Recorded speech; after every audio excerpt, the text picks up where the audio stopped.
नमस्कार. सुरू कर मला सांगा. ओके, चालू करा. नमस्कार शेतकरी मित्रांनो, मी रमेश जाधव, तालुका कृषी अधिकारी पाचोरा. आज या ठिकाणी आपल्याला शेतकऱ्यांसाठी कृषी विभागाच्या असलेल्या विविध योजना या संदर्भात चर्चा करणार आहोत. सर, आपण ज्या कृषी विभागाच्या योजना असतात त्या आता पोखरा योजना आता ही नवीन आली, काही गावं नवीन बसली दुसऱ्या टप्प्यामध्ये, आणि एक डीबीटी योजना आहे अगोदरची. या योजनेची पुरेपूर शेतकऱ्यांना माहिती नसते की या योजनेमध्ये काय काय मिळतं, मग हे सांगा बरं. तर आपल्याला माहिती आहे की यापूर्वी पोखरा म्हणजे नानाजी देशमुख कृषी संजीवनी प्रकल्प टप्पा पहिला हा पूर्ण झाला. शेतकऱ्यांमध्ये या योजनेबद्दलचं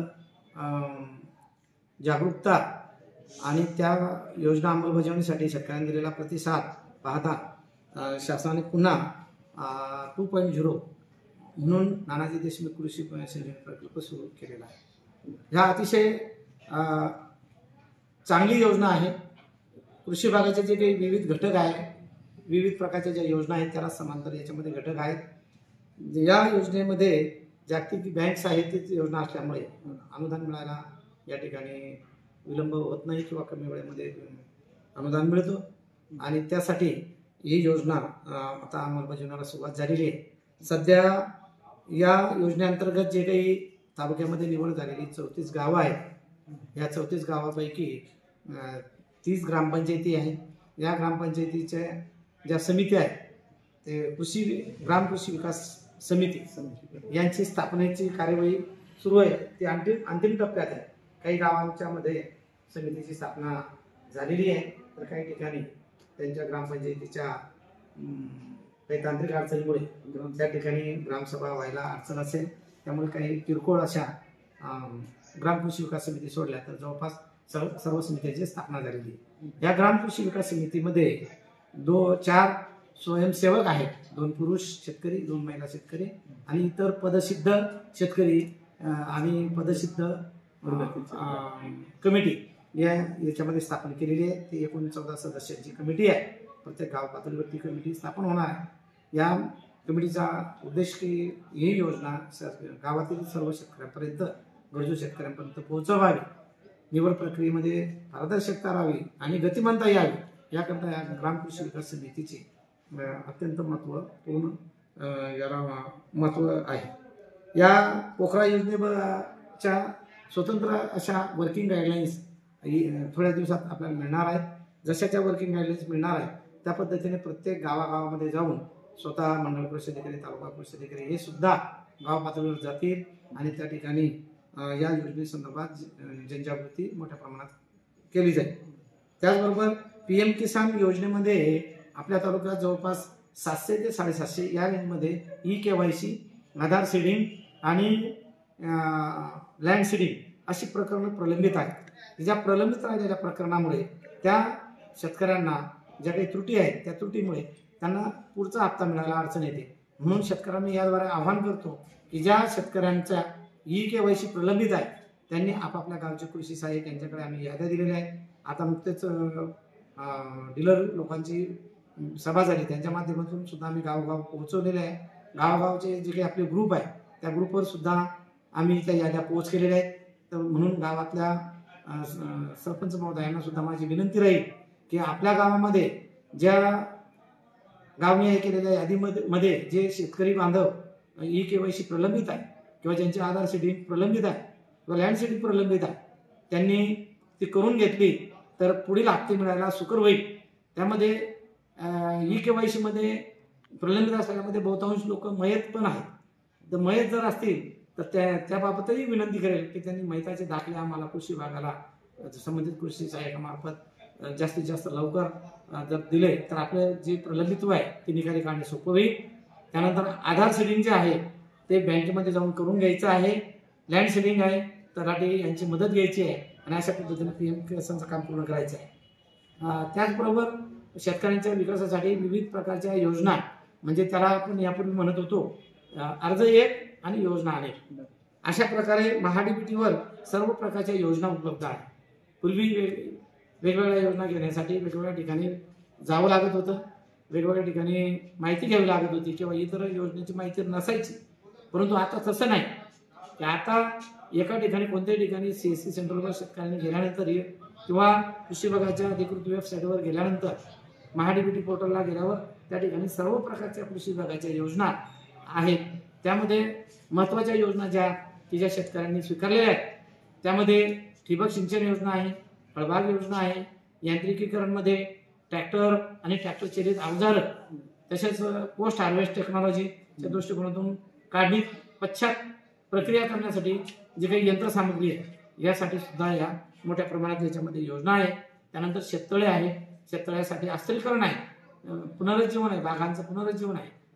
अशा शेडनेट हाऊस आहे, नियंत्रित शेती, संरक्षित शेती यासाठी पॉली हाऊस आहे आणि शेडनेट हाऊस आहे.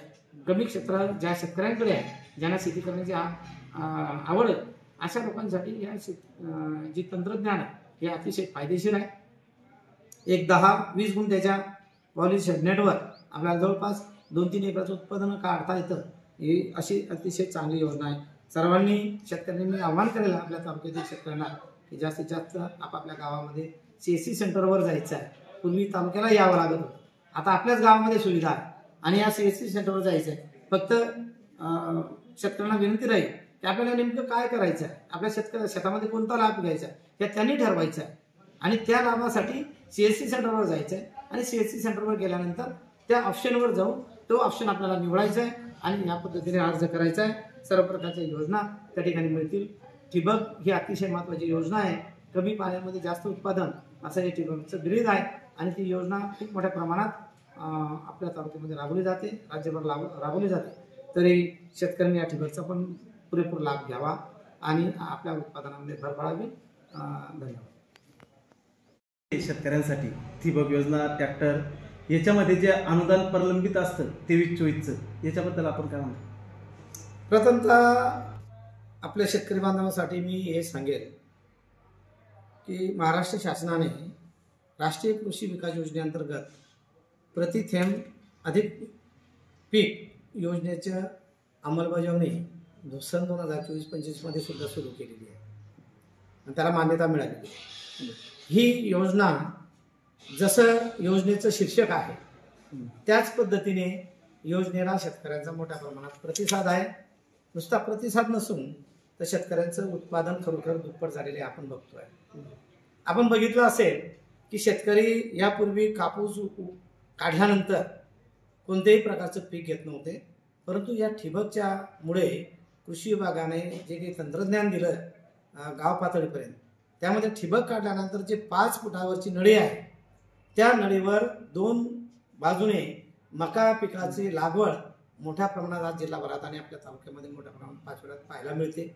आणि नुसतं पाहायला मिळत नाही तर पूर्वीच्या मका पिकामधून मिळणारं उत्पादन आणि आता या ठिबकच्या नळीवर घेतलेलं उत्पादन यामध्ये खूप मोठा असा बदल आहे. दुप्पट 2.5 उत्पादन आज शेतकऱ्याचं वाढलेलं दिसतंय. मित्रांनो, आपण बघतो की या शासनाच्या योजनेमध्ये एका तालुक्यात म्हणजे त्या पाचोरा तालुक्यामध्ये सन 2023-24 या आर्थिक वर्षामध्ये एकूण 3196 शेतकऱ्यांना या योजनेचा लाभ मिळालेला असून 19,60,00,000 रुपयाची मागणी नोंदणी केलेली आहे. म्हणजे या निधीवरून आपल्याला लक्षात येईल की या योजनेचं व्याप्ती किती आहे. ही व्याप्ती वाढवण्यामागे जसं कृषी क्षेत्रामध्ये कृषी विभागामध्ये क्षेत्रीय स्तरावरची जी आमचे कर्मचारी आहेत, कृषी सहाय्यक परीक्षक मंडळ कृषी अधिकारी आहेत, त्याचप्रमाणे या योजनेमध्ये काम करण्यासाठी किंवा व्यवसाय करण्यासाठी नोंदणीकृत असे ठिबक संच विक्रेते, त्याला डीलर म्हणून सर्वसामान्यपणे लोक ओळखतात, असे हे डीलर अतिशय महत्त्वाची भूमिका आपल्या शेतकरी बांधवांमध्ये एक दुवा म्हणून काम करते आहे. आणि मग या वितरकांना सुद्धा माझं आव्हान राहील की आपण स्वतःहून शेतकऱ्यांमध्ये तंत्रज्ञान पसरवलं पाहिजे. नुसतं अनुदानच नाही, तर या ठिबकचं तंत्रज्ञान, या ठिबकमुळे किती उत्पन्नात बदल होतोय, किती मोठा फायदा होतोय हे लक्षात आणून या तंत्रज्ञानाचा प्रचार प्रसार म्हणून ठिबक सिंचनाखाली क्षेत्र वाढलं पाहिजे. जी काळाची गरज आहे. दिवसेंदिवस होणारं पावसाचं अनियमितता, पाण्यामध्ये झालेली कपात, या सगळ्या गोष्टीचा विचार केला तर भविष्य हे ठिबक शिवाय आपल्याला शेतीकडे अधिक उत्पादन वाढवता येणार नाही. आता पुढे चालून तुकड्याची शेती मोठ्या प्रमाणात तुकडे होत आहे.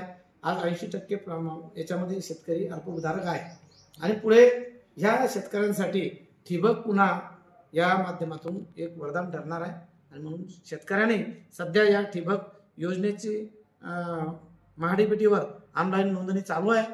जास्तीत जास्त शेतकऱ्यांना त्यामध्ये जे शेतकरी इच्छुक आहेत त्या शेतकऱ्यांनी ठिबक संच बसवण्यासाठी आगाऊ नोंदणी करायला पाहिजे. जेव्हा आपल्याला गरज आहे त्यावेळेस जर तुम्ही नोंदणी केली तर त्या शेतकऱ्याला त्या पिकाला मिळणार नाही. म्हणून जर पुढच्या हंगामामध्ये जर आपल्याला ठिबक संच बसवायचा तिथे नोंदणी 2 महिना 2-4 महिने 6 महिने अगोदर केली पाहिजे, जेणेकरून आपल्या तोपर्यंत आपल्याला त्या ठिबक सिंचनाचा नंबर आपला लागतो आणि आपल्याला तो संच बसविता येतो.